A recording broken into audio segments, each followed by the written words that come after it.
We cannot also call the biblical history per se the history as we understand, because we also find the historical details of the book of Bible is not compatible with the historical data that we have. And therefore, we have to also understand the history in a different sense. So that's why we call the history that we find in the Bible as a sacred history, because this sacred history that we find in the Bible reveals God's involvement in the history of the whole humankind. So this history is different because it demonstrates how God involved in the life of the people of God and in the history. And therefore, it is the faith interpretation of the historical events of the people of God. So that is the difference between the history that we find in the world and history that we find in the Bible. So we understand that it is God who creates the history, interprets it, reverses it, and he himself gives meaning to the history. And in the biblical history, it is God who is in action. So this is actually the history that we are going to study in this lecture. And the historical books, which we call in this section, as if you can see in the screen, it is called, biblical books. And we know that the major part of the Bible is historical books. So in this section, we will have to see almost 14 books. Some of them are very small books, but some of them are very lengthy books in the Bible. So these 14 books, which are typically the historical books, can be divided into 3 sections. So one is a Deuteronomic history. The second one is a chronicler history. And the third one is a Hellenistic history. And if you can see this first part, Deuteronomic history is also called former prophets, because Joshua, Judges, Samuels, and Kings in some biblical divisions of the book can be also called former prophets. So they come under the Deuteronomic history. And what do we see there? They speak about the history of Israel from the time of Moses till the Babylon exile. We call the second exile of the people of Israel. So this Deuteronomic history was first collected, means the story of these 6 books, first collected by the patriarchs, and they composed Pentateuch. That means the collection of 4 books. We know Pentateuch is the collection of the 5 books. So till the book of Numbers, Genesis, Exodus, Leviticus, and Numbers. So that was called the Pentateuch, and that was what first collected. And that actually functioned as an introduction to the 5th book of the Pentateuch, Deuteronomy, in which the author outlined the principles of monotheism and presented it as a farewell speech of Moses. Now, that is what actually we find in the first part, the story of these 6 books. Now, in the second part, our study will be about chronicler history. And in that section, we have 6 books. They are first 4 books, 1st and 2nd Chronicles, and Ezra and Nehemiah. They are basically post-exilic books after the Babylon exile. And here, the author recasts or reformulates, reflect the Deuteronomic history, and then see it in the light of exile and rewrite the same history. We will see the detail when we come to that part. Now, in the third part is the history of Israel during the Greek period, that is called the Hellenistic period. And in this period, that is after the exile, after the return from the exile, then they were subjected to the Greek Empire. And the life under this period is the third part of this history. And in this period, Israel had to face the challenges of Hellenization and persecution.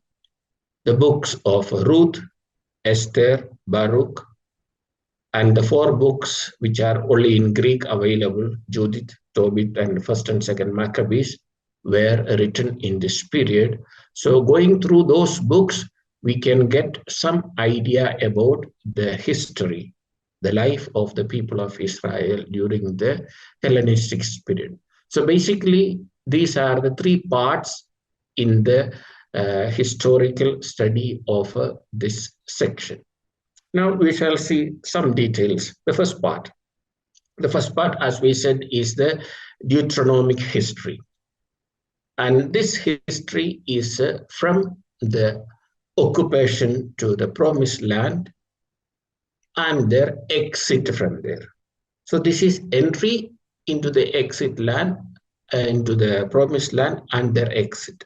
So the time between this entry and exit, the time they lived in that promised land. And that's actually a very interesting part of the book. Now, what do we see in those books?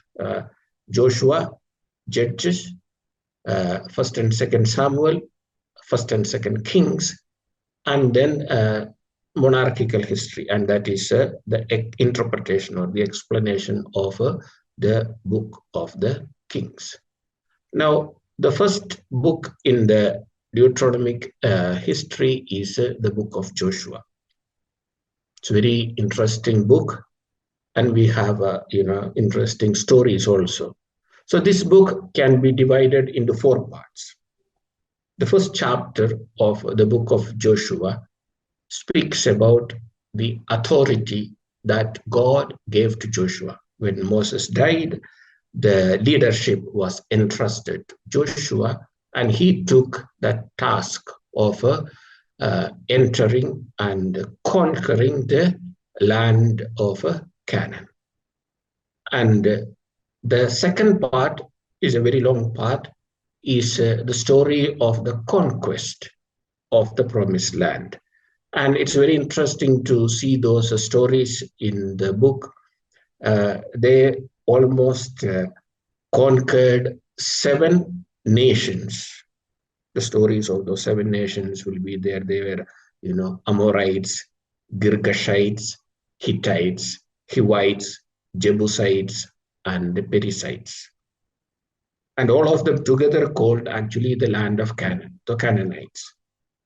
And their conquest of around 31 cities are narrated in this section. So a lot of war, God's intervention, the intelligence of Joshua, and the movement of the people of Israel were all mentioned in this section. That is the conquest of the promised land. 7 nations, 31 cities, and all the war strategies that Joshua employed are mentioned in this section. And the third part is also equally interesting. This is the division of the conquered lands to the tribes. After the land was conquered, then took place the division. We are aware that there are 12 tribes of Israel. So they had to divide the land into 12. And there is an interesting story there. The tribe of Levi did not receive the land. And there is a story behind that goes back to the book of Genesis, chapter 34, and later in 49 and 5, and because Levi and with his brother was involved in some kind of a massacre at Shechem. And then that was a punishment given to them that they will never possess the land, but they can use. They can stay, but they will not own the land. So still they had to divide the land into 12 tribes.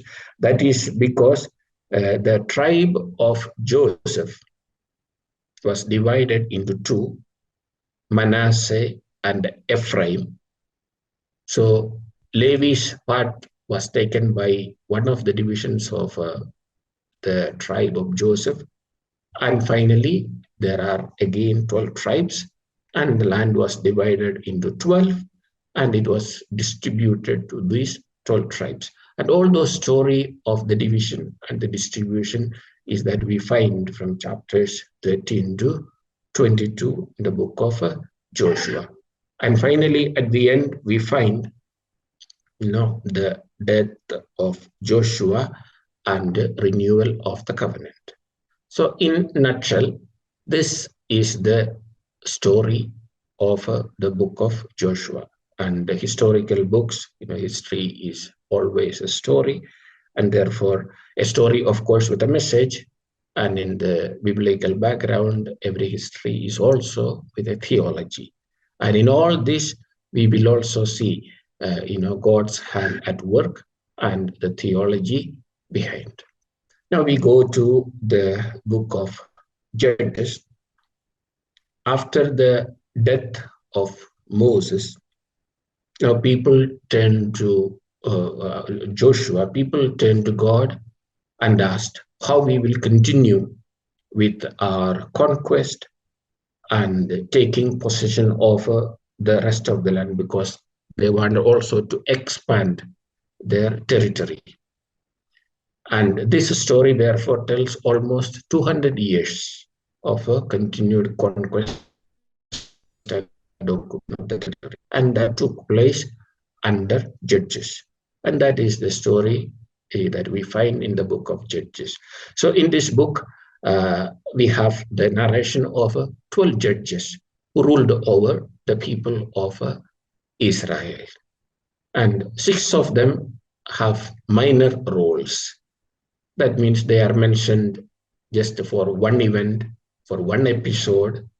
They probably intervened in one aspect of the life of the people of Israel, and that is 6 of them. So they are, their stories are mentioned. They are Shamgar, Tola, Jair, Elzon, Elon, and Abdon.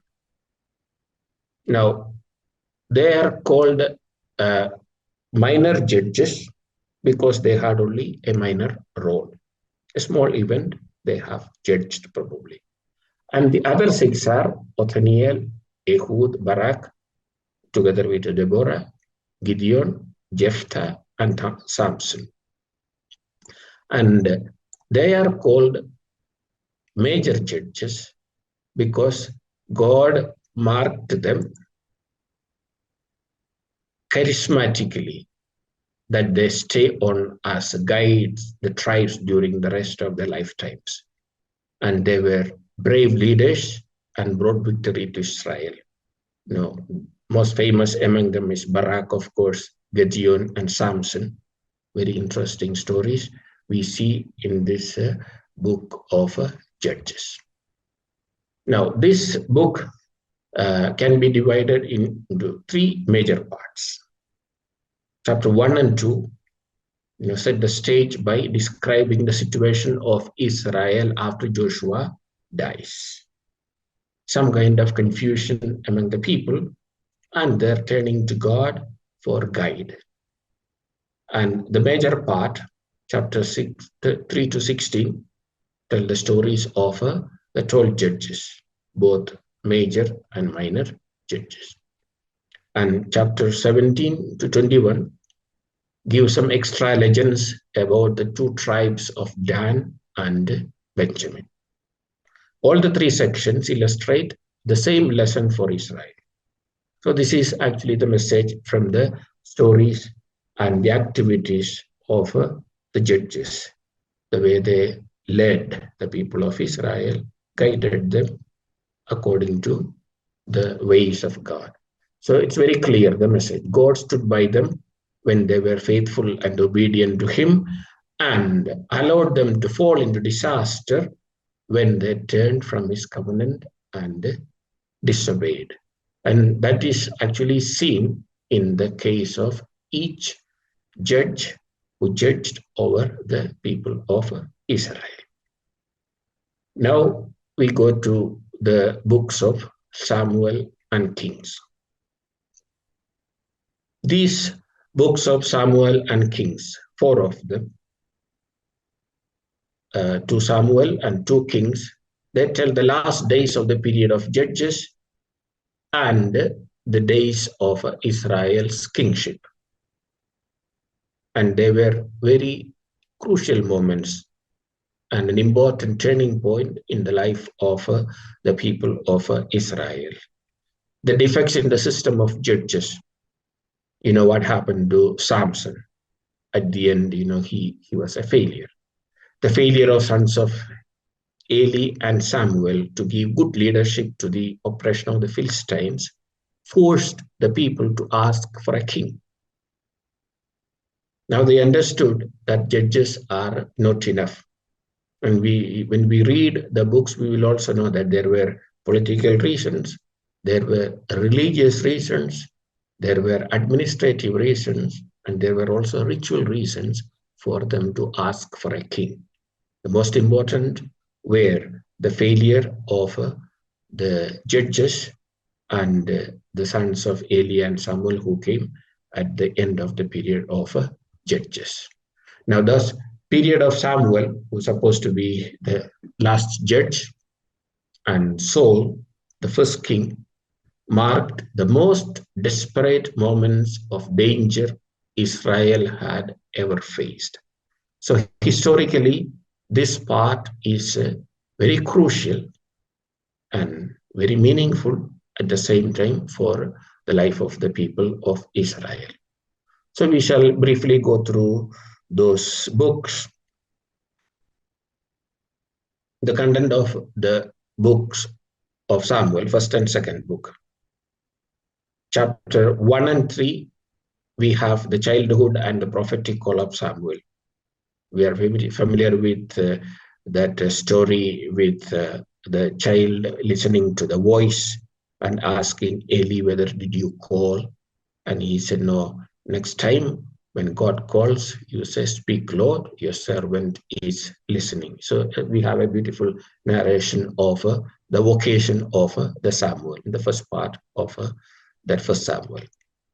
And then 4 to 6, we have the story of the Ark of the Covenant in the battle, how Philistines attacked the Israelites and took over the Ark of the Covenant and then battled for that and the movement of the Ark of the Covenant from one place to another. And in the third part, chapter 7 to 12, Samuel and Israel's decision to have a king. God was not in favor of giving a king, but then because of the insistence of the people, God relented, and that discussion and the reflection that is there, the bargaining for a king and all is in that section. And then we have a very long section, chapter 13 to 31. That is where, the story of Saul, where he really ruled. He was very successful at the beginning, faithful to God. And then the book continues to narrate the failure of Saul. And then when Saul failed, that gave rise to the coming up of David as the king of Israel. And it's also interesting to see the failures of Saul, which is narrated in the first book of Samuel. When the height of his victory, God was always with him. And then at one moment, the pride took over him, and then he wanted to do things on his own, even without consulting God. And that was one reason. So one day before going for a war, he was waiting for the priest to offer the sacrifice. The priest was late. And then he took over the role of the priest and he offered the sacrifice, which really displeased God. And that was one reason, probably that was the beginning. And secondly, there was a serious occasion where he disobeyed God which we find in the book. After the defeat of the Philistines, God wanted to eliminate the leader, but then Saul decided to spare the life of the king of the Philistines, which was a clear disobedience to God. And then uh, David was already there. If you remember that people shouted, God gave thousands to Saul, but David to 10,000s. So slowly there was a jealousy that was emerging in Saul against David. And then he also therefore plotted to kill David. And these were actually the characteristics of the failure of Saul, and eventually it led to his tragic death, which we read in the in this book. At the end, he fell on the spear of his servant, and it was a kind of suicide. He ended his life in that way. And then we see the rise of David to power. And that is how the first book ends. And in the second book, we will find David's period of kingship over all Israel.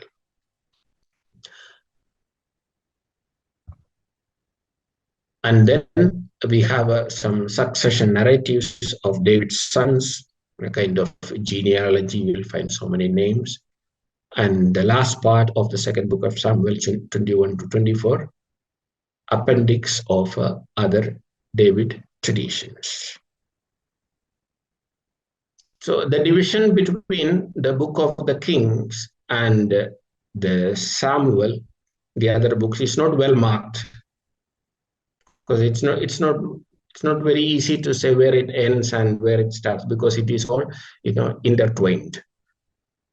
Likewise, the book of Samuel and Kings, does not reflect a genuine change in the subject matter, because what is dealt with either in some book of Samuel or in the book of Kings are more or less the same.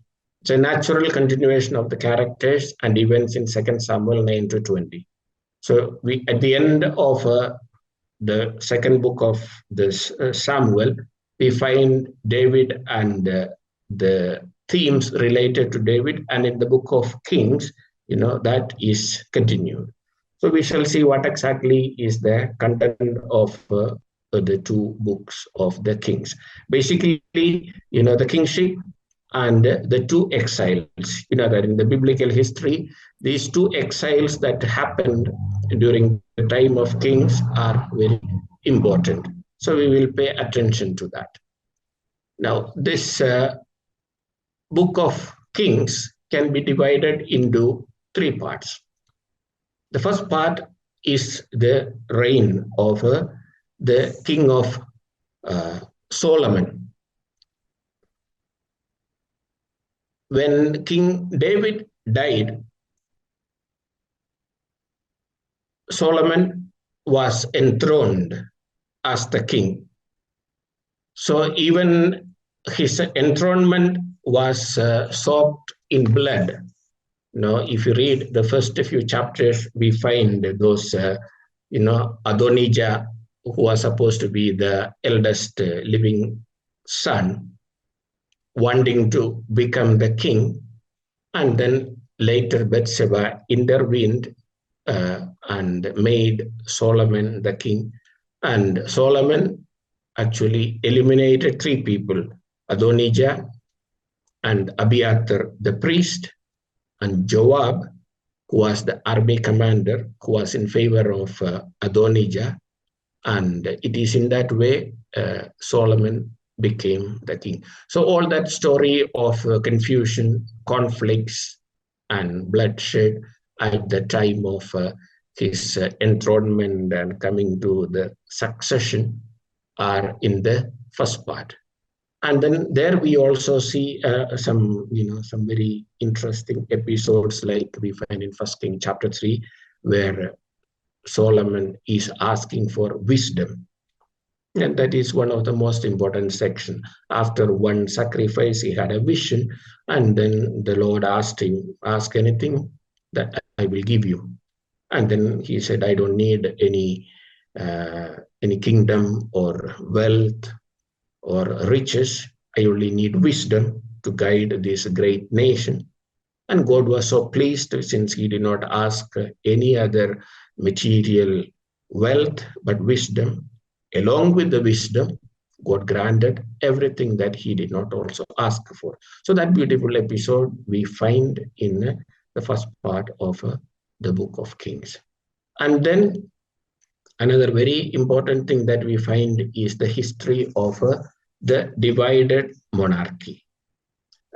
Solomon's rule was, one of the golden era, we say, of the monarchy of the people of Israel. It's a golden time.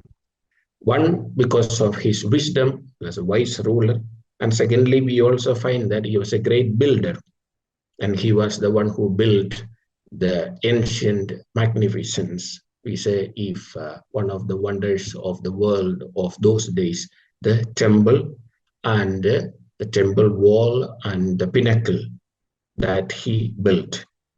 And it is where, the visit of Queen of Sheba and Solomon's, the narration of the wealth of Solomon and his properties and his nations are all part of his excellence and the golden rule that Solomon proposed to his people. And when Solomon died, there was a serious problem, and that was a big turning point in the history of the people of Israel. And that is where the monarchy was divided. The son of Solomon, who was Rehoboam, took charge of the kingdom, and then his policies were very much anti-people.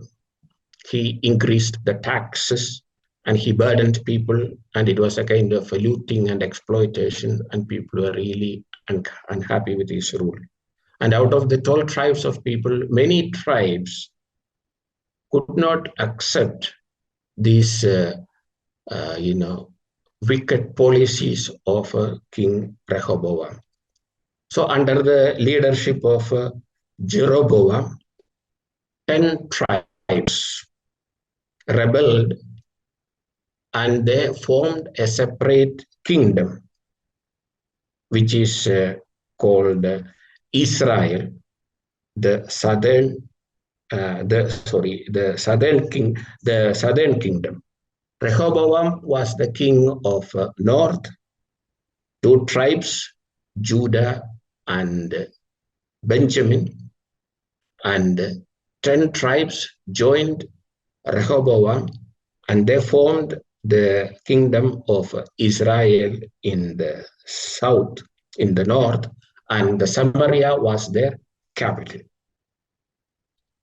And it happened that people, since the temple was there in Jerusalem, in south, during the feast days, from north, people used to go to south. And then Rehoboam's fame, even then he was a wicked king, Jeroboam was afraid that people would, go and listen to him.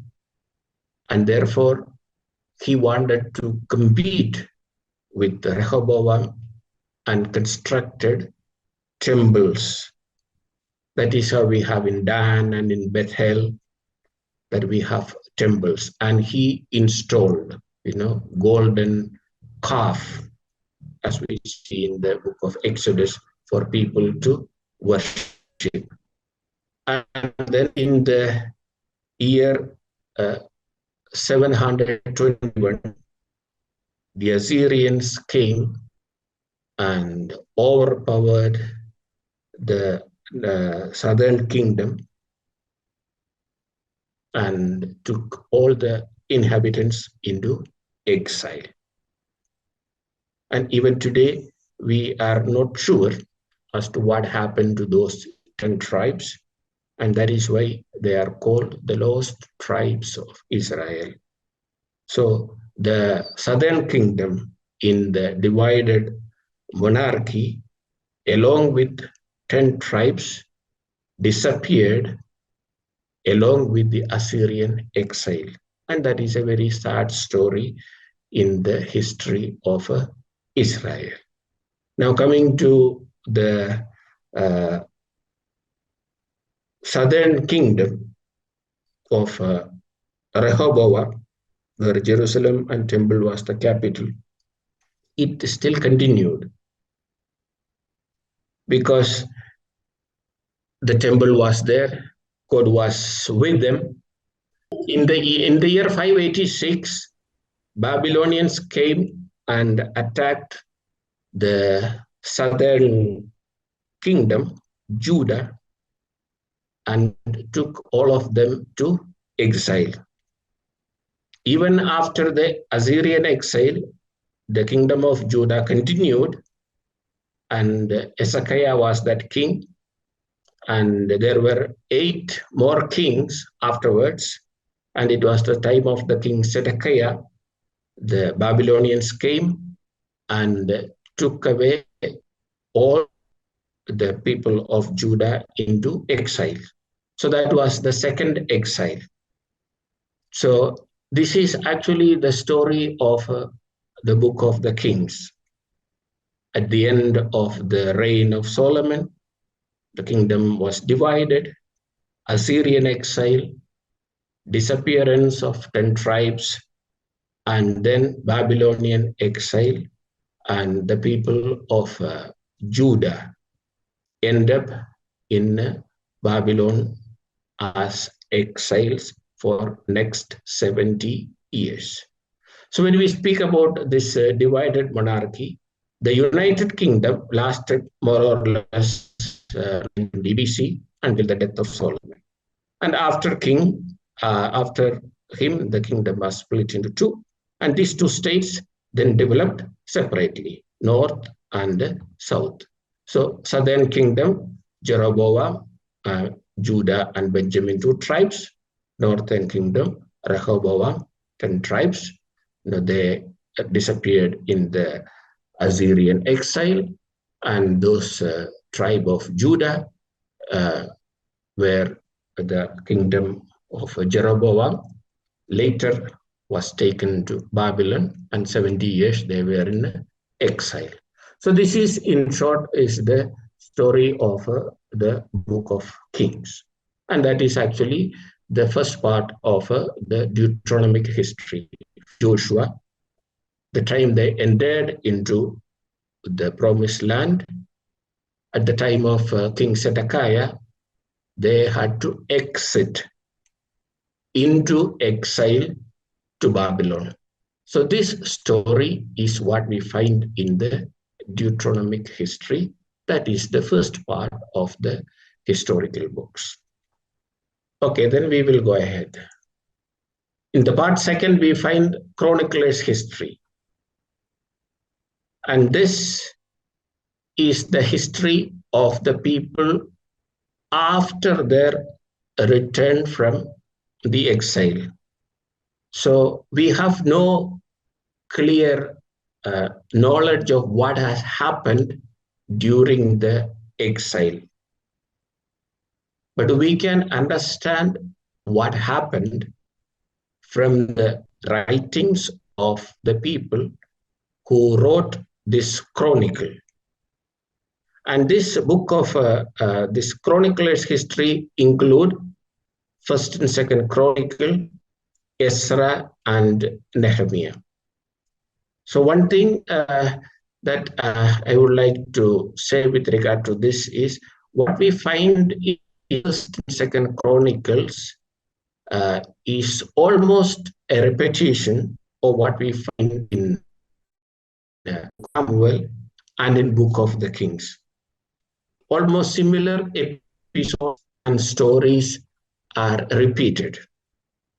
And sometimes we wonder when a person closely read the Bible, we'll find why the repetition of these events. We should have removed them and saved some pages in the book of the Bible. But this is where we understand the second part of the chronicler's history. The Deuteronomic history, which we find in Samuel and in Kings, are the history as it happened in the life of people. But when the same history is repeated, written after the exile, it has a different meaning and it has a different implication. It is a rereading of the same history on the basis of the exilic experience. 70 years in exile, they had a very tough life there, suffered a lot of atrocities and injustice, and that made them to rethink on their life before exile, and it made them to understand actually what made them to send into exile. So therefore, it is highly spiritual and theological, a rereading and reinterpreting of the history in the light of exilic experience, especially the two books of the Chronicles are the reinterpretation of the history in the light of their exilic experience. And then we have Ezra and Nehemiah, people who led people back to their own homeland from exile. Now, this book throws light into the post-exilic life. So these four books can be considered together because they form one singular unit, a single theme, a view of how the small community of Judah adopted itself to a new way of life that no longer depend on a king or a national freedom to survive. When they returned, they had no king and they had no leadership, and they understood really. So even asking for a king in the beginning was a mistake. If you read in the first book of Samuel, we find God himself said, when you have a king, you will have a lot of trouble. He will exploit you. He will ask for tax from you, and he will leave on you.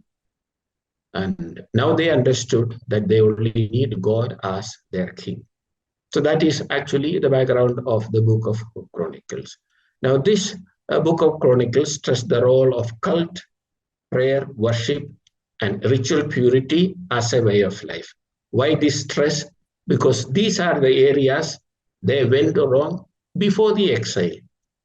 And the reflection that they had during the exile made them to understand to return to the real life that law prescribed and God wanted. So 1 and 2 Chronicles, therefore, is also a theological history of the chosen people, beginning with Adam and concluding with Cyrus' edict to the exiles. So that is why I was trying to say this is a reflection, a theological. Other one is a chronicle as it happened, but this is the theological reflection of the same chronicle. Now coming to Ezra, the scribe begins a shift towards separateness. Holy things are reserved to priests and Levites. Marriage with Gentiles is forbidden. Loyalty to the Torah in its written form of the Pentateuch became mandatory. That means they are now the post-exilic people, returned to their homeland, now is taking back the law in their hand and trying to reorder their life once again. That is under the leadership of Ezra. And Nehemiah reinforces this sense of a renewal, actually, of exclusive status by completing the walls of Jerusalem and forcing people to live within the city and treat it as the center of a Jewish people. So Nehemiah was the builder, Ezra was the leader. Now a close look at the book of Chronicles. We find in the first 9 chapters only names. Genealogy list from Adam to the post-exilic Judah. 9 chapters full of names.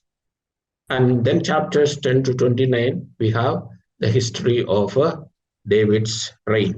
The same thing that we find either in the book of Samuel or in the book of Kings. And then Second Chronicle 1 to 9, the history of Solomon's reign. So as we already said, it is from a different perspective now that the history is rewritten.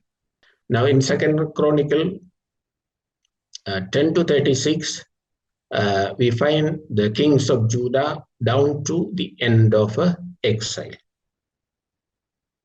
We come to Nehemiah 1 to 7, about rebuilding of Jerusalem walls. Then 8 to 10, Ezra's covenant renewal ceremony. And then the last part of book of Nehemiah is a continuation of Nehemiah's memoirs. So this is how this chronicler's history of these 4 books are divided. Now let us see what exactly that we are talking about. This book of Chronicles contain actually the theology of the history. So how we can see that history? There are few elements. The first element of theology that we find in the book of Chronicle is God often intervenes miraculously to save people, no matter what the odds. That they understood from their 70 years of experience in exiles. God did not actually abandon them. And secondly, Judah and Jerusalem are a holy kingdom, much more than the northern Israelites. That is also from their understanding, the northern tribe, equally taken to the exile, disappeared, but the southern tribe, Benjamin and Judah, were able to return to their homeland. That is because that is a holy kingdom. And then the high priest, the authority of the priest over the king. So king is not everything. It is the priest, the final word. And then the appearance of the prophets, the role of the prophets. They support the cultic life of the people and do not oppose it as in earlier traditions, as against what happened in the book of Kings and Samuel. The law is now clearly Pentateuch with its liturgical regulations rather than Deuteronomic law book. So now they return to Pentateuch. Deuteronomic was the reinterpretation of the law. So the original law that was given to Moses by God again is taken back. So these are the theological implications and the reflections that we find in the book of Kings. Actually, a reviewing of the life from a different perspective, which is the result of their experience in the exile. When we come to the book of Ezra, book of Ezra can be divided into 2 parts. The first 6 chapters of the book of Ezra speak about the return of the exiles from Judah, the intervention of the King Cyrus, the letter, the intervention of Ezra, and all the preparation to return, and they're coming back to their country once again. And then Ezra 7 to 10, the reform of the people who returned to their own homeland under the leadership of Ezra. So the first part contains the effort of Ezra to gather the community, because in the exile, they were not able to practice their religion, their rituals, their traditions. So therefore, it is really a task to once again train them and form them as a community. So it included the building of the temple and the walls. So this is actually the work of the Ezra. The community in Jerusalem is made up of those who returned from exile. And then uh, they also had to return the temple vessels that were taken by the king of Babylon, Nebuchadnezzar. The altar and the temple are re-erected on their former sites, and then return of the exile, the second group, and the rebuilding of the temple. So they are the beautiful stories that are narrated in the book of Ezra. And the second part explains the continued reforms by Ezra. So that include the return of a second group of exiles home. This is, the lineage is traced back to Aaron, high priest, and his own attitude towards the law and parallels that of Moses. And the authority of the law is underscored by the Artaxerxes, which commanded Ezra to lead Jews to Jerusalem. Then deliver gifts offered by Persian authorities and by people to the temple. The continued reforms that we are talking about. And then make inquiry about the conformity to the law in Judah and Jerusalem. Appoint magistrates and judges to teach the law. That we find in chapter 8 of Nehemiah, also chapter 7 here in Ezra. So the most important tasks that Ezra accomplished, which is narrated in this book, is to re-establish the whole range of practices that most characterized Israel's special way of life.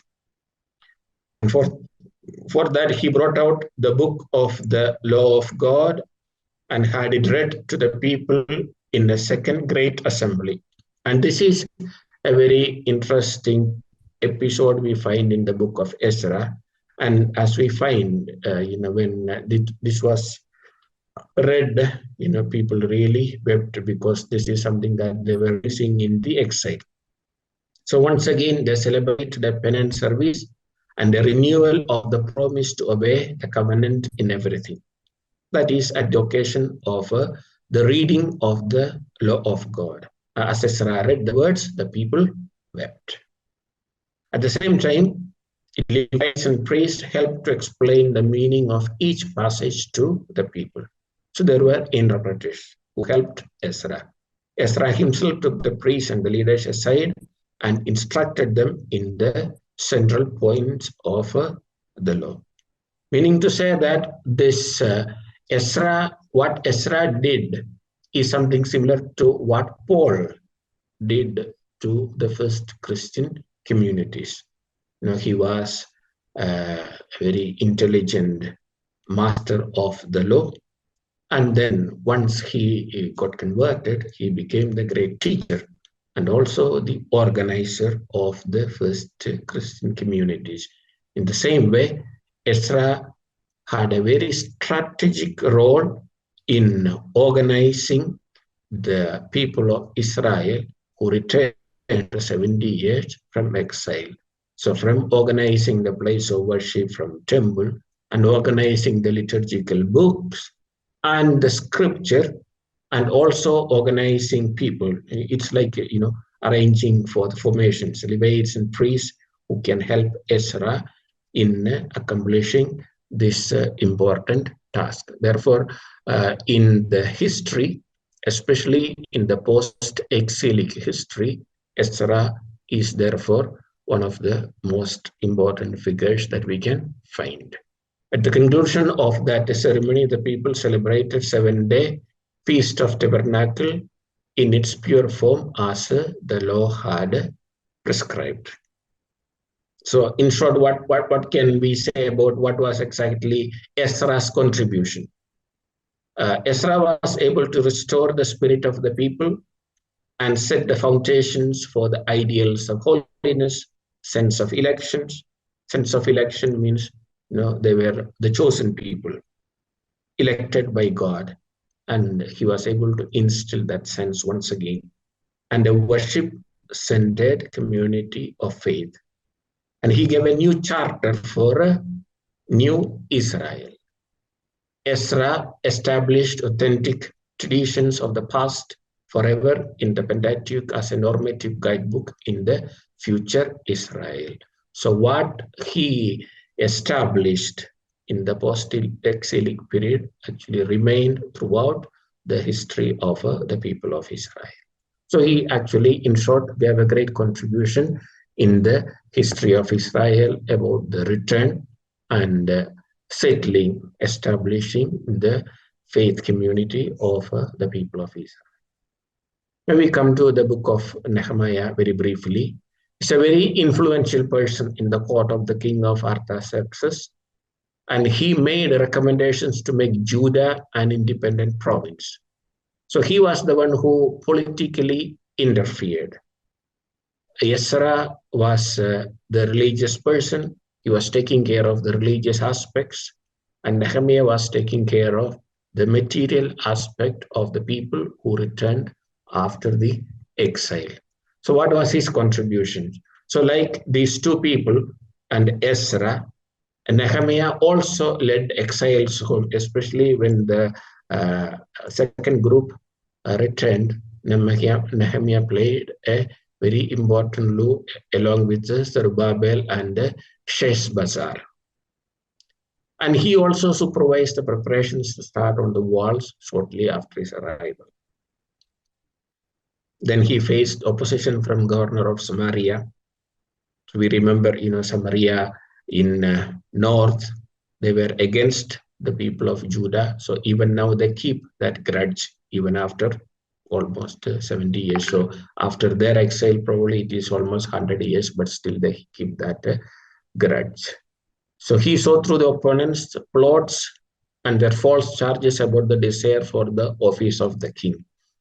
So people in the north who remained there, even now after the return of the people to Judah, they tried to disturb, put obstacles to them for their building up of their new life. So Nehemiah prayed for deliverance from them and placed imprecation upon them.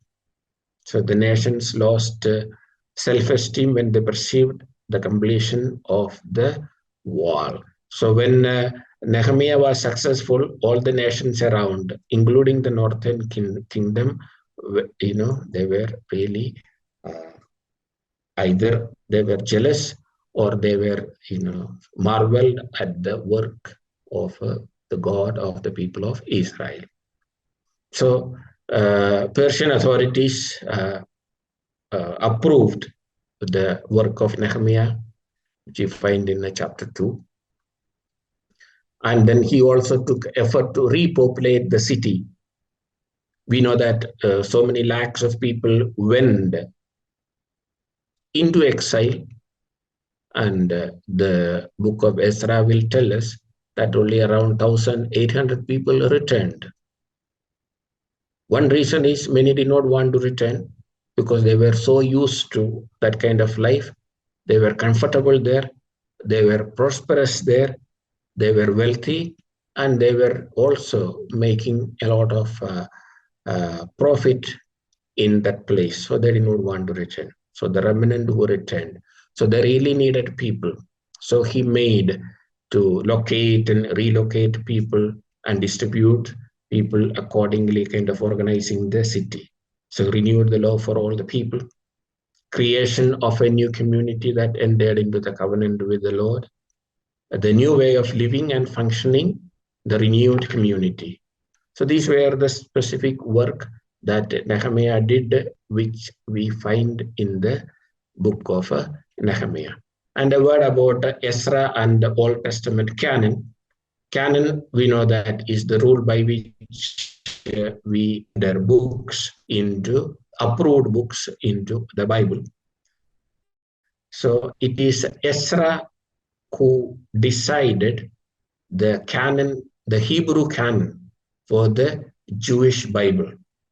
And in this context, we can also say that the Samaritans, they have their own canon, and in their canon, they accept only the book of Pentateuch, because all other books have a hand of the southern kingdom, which they really opposed. And Ezra was therefore in charge. They did not want to accept the work of Ezra, who worked from south. So the canon that was finally formulated by Ezra, the books which are supposed to be in the Jewish Bible, Jewish scripture, are not accepted by the Samaritans. And the crucial role that Ezra played in order to finalize the Old Testament canon is also worth noting at this point. Now, part three of this section, that is where the history of Judah in the Greek world. After the return exile, they were actually having a new and peaceful life, and that was actually the Persian period. And soon the Persians' power was weakening, and a new empire rose, and that was a Greek empire. Started with Philip, and his reign lasted only very briefly. Alexander the Great led the invasion, and he conquered the whole region, including the Judah, which is the part of Palestine those days. So after the death of Alexander the Great, the kingdom of the Greek Empire was divided into four: Ptolemies and the Seleucid kings among the rivals, and both sides claimed ownership over the land of Judah, the Palestine, to control that territory. So they took turn to control. For some time it was Ptolemies who controlled, and then after some time the Seleucid kings came and overpowered Ptolemies. So they took turn to control the Palestinian territories. And Ptolemies managed to hold this territory for a long time with several ups and downs until the Battle of Panion, which is somewhere in 199, when it fell to Antiochus III, his Seleucid kingdom. So this name will come back again when we come to the last part of this history of people of Israel under Greek Empire. So thus emerged Hellenistic culture. Probably you know what is Hellenistic culture. Now that is the Greek worldview and the Greek way of living and the Greek way of looking at life. And they have their own philosophy. And the small territory of Jews in Palestine could not keep out of Greek influence, even if they wanted to. They're a very powerful influence. And this period also gave rise to a number of Jewish writings in the style of small stories or novels. And they were Esther, Judith, Ruth, and Tobit. And that is why they are written in Greek. And that is also the reason why they are not found in the Protestant canon. They accept, you are aware, only the scripture that is written originally in Hebrew. But these came, actually the authors were Jewish people, but they were no longer speaking Hebrew because they were already under the Greek influence for a long time. Now, briefly about this book of Esther. Probably we are aware of that beautiful story. It's a thrilling story of escape for Jews from mortal danger. We know that the commandant Haman wanted to destroy the Jews, and Esther intervened and requested the king, and Haman was killed, and Mordecai, the foster father of Esther, was able to save the whole Jews. Very thrilling story. And this is, it's a story that is, said in that Greek background. So this story is set in the Persian period under the King Xerxes. who ruled 486 to 65, tells the story of this young Jewish maiden Esther.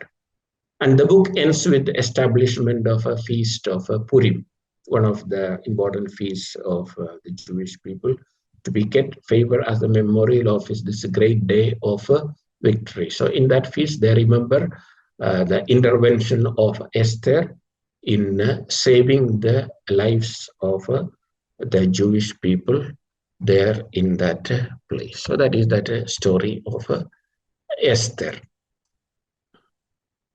Now, remarkably, the book of Esther was much appreciated in the mainline Judaism. So it became part of Megillot. Megillot is a scroll of books that were read during the main feast of the Jewish people. So at the feast of Purim, book of Esther was read. That was also a remembrance of the victory of the people of Israel. Now, some difficulties that we find in this book is it is difficult to love since the spirit of vengeance seems to dominate the story.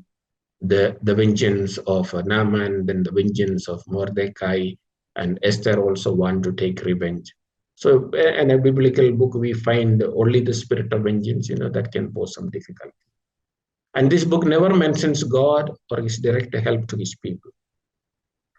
No one is sure why this is so, but it is scandalized even the early Jewish translation, Septuagint, who added to their translation prayers and petitions from Esther and Mordecai directly to God. We find a beautiful long prayer of Esther and Mordecai that is addressed to God, and that is a later addition in order to remove that scandal of not mentioning God in that book. Now, the next book is a book of Judith. It is equally a thrilling story where a widow in a small hill town of Judah who saved the nation from the invasion of the king Nebuchadnezzar and his army of Assyrians during the period after the exile. So that very interesting story, probably we are aware, and in the way she managed to do her part in order to save the Jewish people. So she could be an imaginary figure. The purpose is to give a message as to how God rescued his faithful people in the time of deepest danger. So what is important is the message that this book gives. So through this narration, there is an important message. So what is the clear message? God will give even an unarmed woman strength enough to defeat armies if the people only place their trust in him. A woman without any weapon managed to save the lives of her own people. So that is the way God intervenes in the lives of the people. So a clear message of a book of Judith. Now we have another book, this book of Tobit, a very familiar story for us. Tobit, a pious Jew, living in a foreign land, and he was actually following all the rules of burying the dead and giving charity. All things were prohibited in that foreign land. And the relative's daughter Sarah married 7 times. All the husband died. And the story of a marriage with Tobias and the angel Raphael accompanying, and a happy ending. And at the end, Tobit regaining the sight. Very interesting to read that book of Tobit. And this story has all the elements we have seen in the preceding books, be it Judith or Esther, similar episodes and similar kind of narration. The hero and the heroine are models of piety and trust in God. God's eagerness to help those who are faithful is emphasized, as is the power of prayer and fasting. So these are actually the message that we take from that book of Tobit. It also draws from the wisdom of the book of Proverbs and other Jewish sources, especially the legal sections of the Pentateuch. So the other books, the reflections of other books are also found in the story narrated in this book. So the main purpose is to teach by way of example the model of an ideal Jewish way of life. An ideal Jewish way of life that put trust in God and allow God to guide their lives, and this trust ultimately give them victory. And here we also find that they have the victory over the evil. Now, finally, we also have this book of Ruth, the story of a woman, Naomi. She had, uh, two sons, and they died. And one daughter-in-law was Ruth, a Moabite, so decided to follow Naomi to a foreign land. So Naomi was a Jew, even though she was far from her own people. So in this way, Ruth gave a charming example of a filial respect and care that eventually leads her to fortunate marriage with the Boaz. So it's a beautiful relationship, familial relationship. And she was even willing to forget her own people, Moab, and go to the land with her mother-in-law. And that led to a beautiful another family life. So from their marriage will come the house of David. And that is why Ruth is found in the genealogy of Jesus. Now, Ruth, the meaning of Ruth means companion, Boaz means strength, and Orpha, the other daughter-in-law, who did not follow Naomi, means disloyal. So even these names have their own theological significance, meaning, and message. So the simple message of the book is about the true faith in Yahweh. It is not blood or marriage that most matters, but faith. Something very similar to what Jesus said, the new family that Jesus is telling, the family of faith. Who is my mother? Who is my brother? Who is my sister? Who keeps my word? The family of faith. So no matter, Jesus is the descendant of Ruth, who first practiced it. So Ruth, although a Moabite, is a perfect example of Israelite faithfulness at its best. So in summary, this is the story of the book. So the best text for us is to read these stories and understand these messages. And that is really inspiring. And the final part of our this section is a Jewish struggle for freedom. And that we find in the book of Maccabees. We already saw made a reference to Antiochus III, which means the great, the Seleucid emperor. Now he defeated fellow Greek kingdom and took control of Palestine. After his death, his younger brother got control of the throne under the name Antiochus IV Epiphanes. Epiphanes means God made manifest. And it is in his time the events that we find in the book of Maccabees are taken place. So he followed a vigorous Hellenization of Jewish religion, which Jews resisted with all their strength.